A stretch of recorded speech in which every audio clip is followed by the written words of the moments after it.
This is the IDP After Show.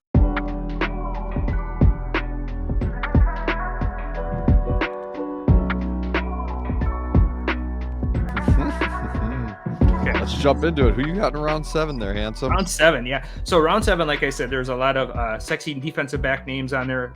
Brisker, Hufanga, Fitzpatrick, which are really, really tempting to take. And maybe in a traditional draft, that's maybe who you'd want to take, so that you have your set it and forget it kind of guys. But in best ball, we want to have huge upside guys. We want to have winning week guys. And in that round, I was looking at like maybe Devonta Campbell having a bounce back season for the Packers, Khalil Mack having a bounce back season. But then I saw my boy Josh Uche, who is currently defensive lineman 46 in ADP data, and he's going 84th overall. And according to PFF grades, he was the D lineman 15 last year with the overall ranking of 83.1. He was a defensive line number 9 overall with the pass rushing with 87.8. And we see a lot of dark greens and blues in PFF. And when you see dark greens and blues, that means he's an elite level player. He's at the top end of his positional. So great to see that. He's super uber effective in his pressure rate. He finished second in the league with pass rush productivity, which is a combination of sacks, hits, hurries, and pressures relative to how many snaps that he gets. And so he's playing at an elite level, super uber efficient. He's not going to be able to maintain that as he increases his snaps going into this season, but he has shown that given the snaps, he's going to produce and he's going to get to the quarterback. Last season, he had 12 sacks on 350 snaps, and that was good for 128 points. Just for reference, Nick Bosa, who led the league in sacks last year, he had 19. He did that on 721 snaps for 249 points. Now, I'm not expecting or saying that Uche is going to double his snap total going into 2023, but even if he increases his snap count by 50%, we're looking at a range of outcomes between 16 and 17 sacks, which is going to be amazing value here in the 7th round for your team. And he's going to have some weeks that he's going to maybe lay a clunker every once in a while, but he's going to have some like multi-sack weeks and things like that. So I just see that increased snaps count for him going forward next year, and he's going to be ultra productive, especially here in the 7th round. So takes us to round 8. Jake, who you got? So moving into round 8, I got a little fella by the name of Azeez Al-Shaair, linebacker, Titans. We talked about, right, you're going to be very heavy in your defensive line setup, potentially, taking that foundational round 1 through 6.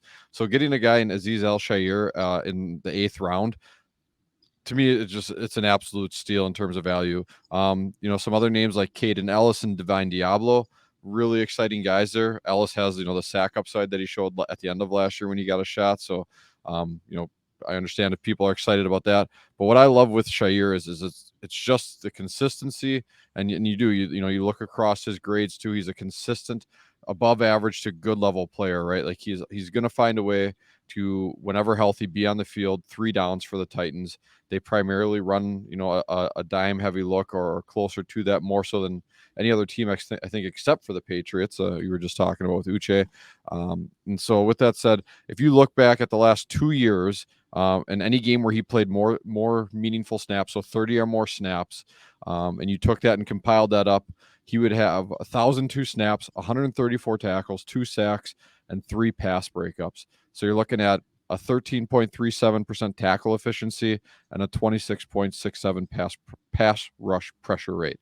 Now, his pass rush opportunities were relatively limited, so it might cap his upside a little bit, but the guy has such a consistent floor when you've already established yourself with some strong pass rush upside with those other positions you drafted early on. Having this guy just locks into your lineup, essentially someone who's going to be giving you that strong baseline in your LB slot week in, week out. And he has a little bit of upside with him, right? Because he is effective when he does get those pass rush opportunities, getting the pressure on over 1 out of every 4 times he's in there. And he's got a couple pass breakups on and over that span too. So, and that's essentially a full season sample size that you're looking at. So he can clearly deliver, strong numbers for us that, hey, if this is your LB1, LB2, right, he's not going to be up there with Roquan or Nick Bolton or those types, but that's not the strategy or the foundation you look to lay with this strategy. So, yeah, for me, Azeez Al-Shaair at LB 37. I'm definitely gobbling that up all the time. And I couldn't agree more with that. I mean, I could see a possible like late LB1 finish for him for the season. Camp reports have been amazing for him coming out, taking leadership role, talking guys up, building guys up. You know, that classic like first one in, last one out. That's kind of what I've been reading about from Tennessee camp and stuff like that. So I love hearing that with all my shares of that I have of him. So just made me feel warm and bubbly inside, Jake. Thanks. Hey, if I can make Jeff happy, it's been a good night for me. So check the box. All right, round 9. Who we got? This was an easy one. I am the Zach Allen fan club.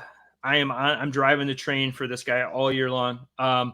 Currently going off the board. Yeah. Choo. He's currently going off the board as D lineman 49. So over the course of the year, he's steadily increased. I think at the beginning of our ADP stuff, he was kind of like in the late 50s, but now he's kind of slowly been creeping up. So maybe a few more passengers have been getting on the Zach Allen train. He's going right now as 49th DL overall, 100th overall, D lineman 49. The things that excite me about Zach Allen as much as they do is he just signed a 3-year deal with Denver. Lots of guaranteed money, $45 million deal, 32.5 guaranteed. And so that's not sideline money. He's actually tied for 4th on the team for annual salary with Justin Simmons behind a couple offensive linemen, Bowles and McGlinchey.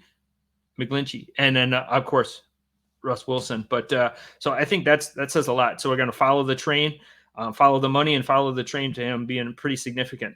The other thing that really excites me about Zach Allen this year is Vance Joseph, who was the defensive coordinator in Arizona, who is now the defensive coordinator in Denver, brought him along. Not only did he bring him along, he actually drafted him from college. So there's a lot of familiarity there. He knows the scheme, he knows the language and things like that. So I expect Zach Allen to like step in and be playing a significant role for the Denver Broncos this season. Looking at last season in 2022, he finished the season as D-line 38 with 141 points, and that was despite missing 4 games. And so he was scoring about 11 points a game. Again, looking at his PFF scores, lots of ascending scores, in the beginning of his career, oranges and yellows, and now they're greens and blues. So we see that, again, that just progression as a player. That 4th-year pro is really starting to, like, the game slowing down for him and things like that. So the other thing I kind of hoping for with Denver this year is they're playing a little more positive game script where they'll be leading later in games.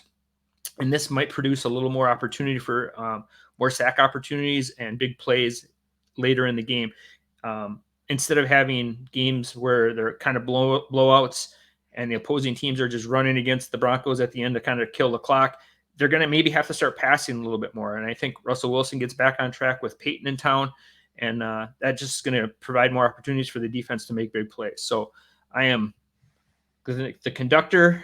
I am punching tickets and all aboard. So all aboard the Zach Allen hype train. Round 9. So get your tickets here. Yeah, get your tickets from Jeff. I feel like the guy in the Polar Express with the just punching little tickets and stuff like that. So this was the IDP After Show.